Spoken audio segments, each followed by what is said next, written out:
Hello, hi, ನಮಸ್ತೆ ಎಲ್ಲರಿಗೂ. ಕುಂದಾಪುರ ಕೈ ರುಚಿಗೆ ಸ್ವಾಗತ ಕೋರ್ತಾ ಇದ್ದೀನಿ. ನಿಮ್ಮ ಸುಜಾತ. ಇವತ್ತು ನಾನು ತುಂಬ ರುಚಿಕರವಾದ ಮಾವಿನ ಕಾಯಿ ಚಿತ್ರಾನ್ನ ಮಾಡಿ ತೋರಿಸ್ತಾ ಇದ್ದೀನಿ ನೋಡಿ. ಮೊದಲಿಗೆ ಒಂದು ಬಾಣಲಿಗೆ ಎಣ್ಣೆ ಹಾಕದೇನೆ ಒಂದು 4 ಮೆಣಸಿನಕಾಯಿ, 5-6 ಬ್ಯಾಡಗಿ ಮೆಣಸಿನಕಾಯಿ, ಹಾಗೆ ಒಂದು ಅರ್ಧ ಚಮಚ ಮೆಂತ್ಯ, 1 ಚಮಚ ಸಾಸಿವೆ,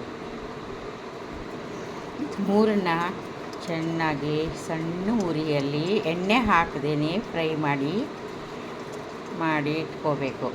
ಆಯಿತು, ಆಲ್ಮೋಸ್ಟು ಗಮ್ಮಂತ ವಾಸನೆ ಪರಿಮಳ ಬರ್ತಾ ಇದೆ. ಇದು ಮೆಂತ್ಯ ಕಾಳದು ಸಾಸಿವೆ ಚಟಪಟ ಅಂತ ಇದೆ, ಮೆಣಸು ಹಾಗೆ ಫ್ರೈ ಆಗಿದೆ. ಇವಾಗ ಅದನ್ನು ಸೈಡಿಗೆ ಇಟ್ಕೊಂಡು ಗ್ಯಾಸ್ ಆಫ್ ಮಾಡ್ಕೊತೀನಿ. ಇವಾಗ ಒಂದು ಮಿಕ್ಸಿ ಜಾರ್ಗೆ ನಾನು ಹುರಿದಿರುವ ಸಾಮಾನುಗಳು ಮತ್ತು ತೆಂಗಿನಕಾಯಿ ತುರಿ ಮತ್ತು ಮಾವಿನಕಾಯಿನ ತುರಿ ಮಾಡ್ಕೊಂಡಿದ್ದೀನಿ. 1 ಕಪ್ಪು ಮಾವಿನಕಾಯಿ ತುರಿ, 1 ಕಪ್ಪು ತೆಂಗಿನಕಾಯಿ ತುರಿ, ಇಷ್ಟು ಹಾಕಿ ನೀರು ಹಾಕದೇ ಡ್ರೈ ಆಗಿ ರುಬ್ಕೊಂಡು ಬರ್ತೀನಿ. ರುಬ್ಬಿ ಸೈಡಲ್ಲಿ ಇಟ್ಬಿಟ್ಟೆ. ಈಗ ಒಂದು ಪಾತ್ರೆಗೆ ಬಾಣಲಿಗೆ 1-2 ಚಮಚ ಎಣ್ಣೆ ಹಾಕಿ ಸಾಸಿವೆ ಮತ್ತು ಉದ್ದಿನ ಬೇಳೆ ಮತ್ತು ಅರಿಶಿಣ ಹಾಗೆ ಇದೆಲ್ಲ ಹಸಿ ವಾಸನೆ ಹೋಗೋ ತನಕ ಕರಿಬೇವಿನೆಲೆ ಹರಿಸಳು ಹೀಗೆ ಫ್ರೈ ಮಾಡ್ಕೊತೀನಿ. ಆಮೇಲೆ ಇಟ್ಕೊಂಡಿದ್ನಲ್ಲ ಆ ಗೊಜ್ಜನ್ನು ಇದ್ರ ಜೊತೆ ಹಾಕಿ ಚೆನ್ನಾಗಿ ಫ್ರೈ ಮಾಡ್ತೀನಿ. ಪುಳಿಯೋಗರೆ ಗೊಜ್ಜು ಹೇಗೆ ಮಾಡ್ತೀವೋ ಅದೇ ಥರ ಚೆನ್ನಾಗಿ ಫ್ರೈ ಮಾಡ್ತೀವಿ. ಈಗ ಆಲ್ಮೋಸ್ಟ್ ಫ್ರೈ ಆಗಿದೆ. ಗಮ್ಮಂತ ಸಾಸಿವೆದು ಎಲ್ಲ ಸ್ಮೆಲ್ ಬರ್ತಾಯಿದೆ, ತುಂಬ ಘಮ ಬರ್ತಾಯಿದೆ. ನೋಡಿ ಹಾಗೆ ಚೆನ್ನಾಗಿ ಅದು ಫ್ರೈ ಆಗಿದೆ.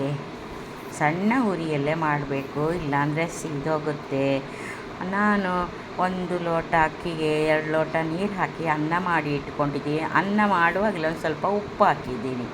ಹಾಗಾಗಿ ಮಾವಿನಕಾಯಿ ಚಿತ್ರಾನ್ನಕ್ಕೆ ಅನ್ನ ಸ್ವಲ್ಪ ಮೆತ್ತಗಾದರೂ ಪರವಾಗಿಲ್ಲ, 1-3 ಸೀಟಿ ಹಾಕಬೇಕು, ಅಂದರೆ ಚೆನ್ನಾಗಿ ಹೊಂದ್ಕೊಳ್ಳುತ್ತೆ. ಚಿತ್ರಾನ್ನಕ್ಕಾದರೆ ಸ್ವಲ್ಪ ಉದುರು ಇರಬೇಕು. ಇದು ಸ್ವಲ್ಪ ಹಾಗೆ ಮೆತ್ತಗಿದ್ದರೂ ಪರವಾಗಿಲ್ಲ ಸ್ವಲ್ಪ. ಆಯಿತು ನೋಡಿ, ಮಾವಿನಕಾಯಿ ಗೊಜ್ಜು, ಮಾವಿನಕಾಯಿ ಚಿತ್ರಾನ್ನ ತುಂಬ ಚೆನ್ನಾಗಿದೆ. ನೀವು ಒಂದು ಸರ್ತಿ ಟ್ರೈ ಮಾಡಿ ನೋಡಿ. ನಾನು ಈ ಥರ ಮಾಡ್ತಾಯಿದ್ದೀನಿ. ನಿಮಗೆ ಇಷ್ಟ ಆದರೆ ಹೇಗಿದೆ ನನ್ನ ರೆಸಿಪಿ ಅಂತ ಒಂದು ಕಮೆಂಟ್ ಹಾಕಿ. ಹಾಗೆ ಕೊತ್ತಂಬರಿ ಸ್ವಲ್ಪ ಚಿಕ್ಕದಾಗಿ ಹಾಕ್ಕೊಂಡಿದ್ದೀನಿ, ಅದನ್ನು ಹಾಕಿ. ಆಯಿತು, ಇವಾಗ ಶೇಂಗಾ ಬೀಜ ಫಸ್ಟಿಗೆ ಹುರಿದಿಟ್ಕೊಂಡಿದ್ನಲ್ಲ ಫ್ರೆಂಡ್ಸ್, ಅದನ್ನು ಹಾಕ್ಕೊತೀನಿ. ಇದೆಲ್ಲ ಹಾಕಿ ಚೆನ್ನಾಗಿ ಮಿಕ್ಸ್ ಮಾಡಿಬಿಟ್ಟು ಹಾಗೆ ಬಿಸಿ ಹಾಕ್ಕೊಂಡು ತಿಂದರೆ ಏನು ಚೆನ್ನಾಗಿರುತ್ತೆ. ಬಾಯಲ್ಲಿ ನೀರು ಬರುತ್ತೆ. ನಿಮಗೂ ಸಹ ಬಾಯಲ್ಲಿ ನೀರು ಬರ್ಬೋದು ಮಾವಿನಕಾಯಿ ಅಂದರೆ. ಓಕೆ ಫ್ರೆಂಡ್ಸ್, ಸಿಗ್ತೀನಿ ಇನ್ನೊಂದು ಒಳ್ಳೆ ರೆಸಿಪಿಯೊಂದಿಗೆ. ಅಲ್ಲಿ ತನಕ ಕಾಯ್ತಾ ಇರಿ. Thank you so much.